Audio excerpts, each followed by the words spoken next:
Selamat datang di channel video pembelajaran. Channel ini dibuat untuk anak didik agar dapat mengulangi materi pembelajaran, serta untuk Bapak Ibu guru dalam menyampaikan materi pelajaran. Tata surya, peta konsep, tata surya, susunan tata surya, gaya tarik antara matahari dan bulan, gravitasi, planet, orbit planet, model tata surya, perbandingan antar planet, massa, jari-jari, jarak rata-rata ke matahari, benda-benda langit, komet, asteroid, meteor, meteorit. Susunan tata surya. Tata surya adalah susunan benda-benda langit yang terdiri dari matahari sebagai pusatnya dan planet-planet, asteroid, komet dan meteorit yang mengelilinginya. Tata surya terdiri atas matahari, 8 planet, Merkurius, Venus, Bumi, Mars, Jupiter, Saturnus, Uranus, Neptunus. Satelit-satelit pengiring planet, komet, asteroid dan meteorit. D. Gaya tarik matahari dan bulan.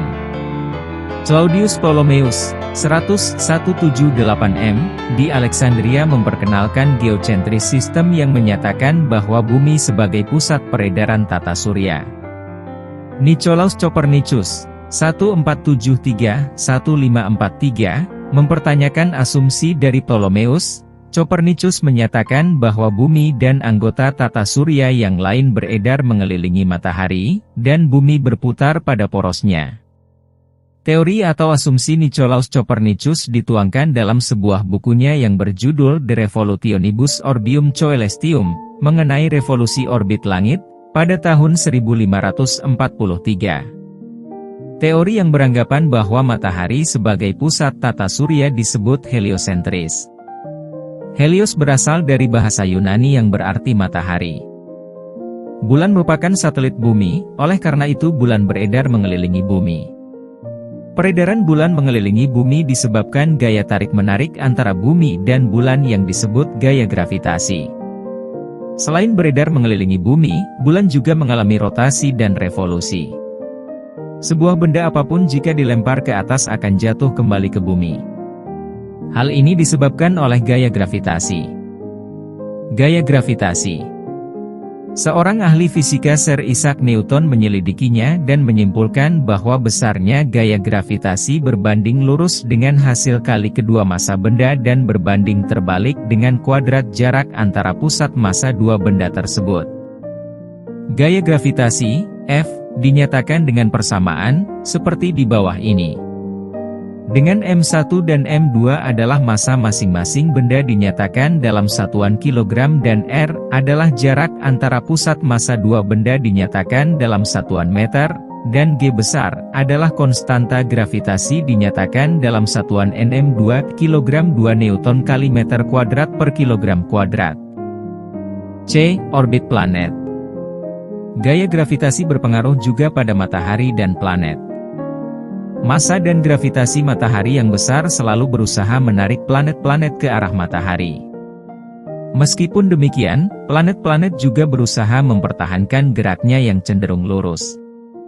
Kombinasi gaya gravitasi dan gerak planet yang cenderung bergerak lurus menyebabkan planet senantiasa beredar mengelilingi matahari. Pada tahun 1609 Johannes Kepler yang mendukung dan terinspirasi oleh teori heliosentris dari Copernicus, 1473–1543, mengemukakan 3 hukum gerak planet terhadap matahari. 1. Pergerakan planet mengedari matahari dengan lintasan elips. 2. Garis yang menghubungkan planet dengan matahari melewati bidang yang sama luasnya dengan jangka waktu yang sama. 3. Pangkat 3 jarak rata-rata dari matahari berbanding lurus dengan kuadrat skala revolusi sebuah planet. R pangkat 3 berbanding lurus dengan T pangkat 2. Planet bumi yang mengelilingi matahari selama revolusinya, bumi kadang dekat kadang menjauh. Posisi bumi berada pada titik terdekat dengan matahari disebut perihelium sedangkan titik terjauhnya disebut aphelium. Bumi berada pada aphelium yaitu pada tanggal 1 Juli dan berada pada perihelium tanggal 1 Januari. Jarak aphelium adalah 152 juta kilometer dan jarak perihelium adalah 147 juta kilometer. Perhatikan gambar orbit planet berikut. Pengaruh radiasi matahari terhadap bumi. Iklim dan cuaca. Siklus air. Proses fotosintesis. Efek rumah kaca. Ultraviolet dibutuhkan oleh tubuh manusia dalam memproduksi vitamin D. Sumber energi alternatif. Pergerakan bumi dan bulan. Bumi sebagai planet berevolusi mengelilingi matahari. Selama mengitari matahari, bumi disertai oleh satu buah satelit alam yang disebut bulan. Bulan sendiri berevolusi mengelilingi bumi. Di samping bergerak mengitari matahari, bumi dan bulan masing-masing berotasi pada sumbunya. Perhatikan gambar kemiringan sumbu rotasi bumi. Kemiringan sumbu rotasi bumi menyebabkan terjadinya perbedaan musim antara belahan bumi utara dan belahan bumi selatan. Perhatikan gambar. Gerakan bulan. Bulan juga mengalami rotasi dan revolusi. Rotasi bulan adalah gerak bulan yang berputar pada sumbunya. Revolusi bulan adalah gerak bulan mengelilingi bumi. Waktu revolusi bulan sama dengan waktu rotasi bulan sehingga menyebabkan wajah bulan yang menghadap bumi selalu sama. Waktu yang diperlukan bulan untuk berevolusi satu kali adalah sekitar 29 hari atau 1 bulan. Revolusi bulan dimanfaatkan oleh manusia untuk membuat sistem penanggalan Qamariah, Hijriah. Pergantian bulan dalam sistem penanggalan ini ditandai dengan munculnya hilal. Perubahan wajah bulan tersebut disebut fase bulan. Perhatikan gambar. Gambar menunjukkan fase bulan. Gerhana. Peredaran bumi dan bulan menyebabkan pula peristiwa gerhana bulan dan gerhana matahari. Gerhana bulan terjadi ketika bulan dalam fase purnama dan bulan berada tepat di bidang ekliptika. Pada keadaan itu, bulan, bumi dan matahari berada dalam satu garis lurus. Gerhana matahari akan terjadi ketika bulan dalam fase bulan mati dan bulan berada tepat di bidang ekliptika. Perhatikan gambar. Gambar menunjukkan terjadinya gerhana bulan, di mana posisi bumi berada di antara, di tengah-tengah, matahari dan bulan. Perhatikan gambar. Gambar menunjukkan terjadinya gerhana matahari, di mana posisi bulan berada di antara, di tengah-tengah, matahari dan bumi. Pasang surut. Pasang surut air laut adalah gelombang air laut yang dibangkitkan oleh gaya gravitasi bumi, bulan, dan matahari.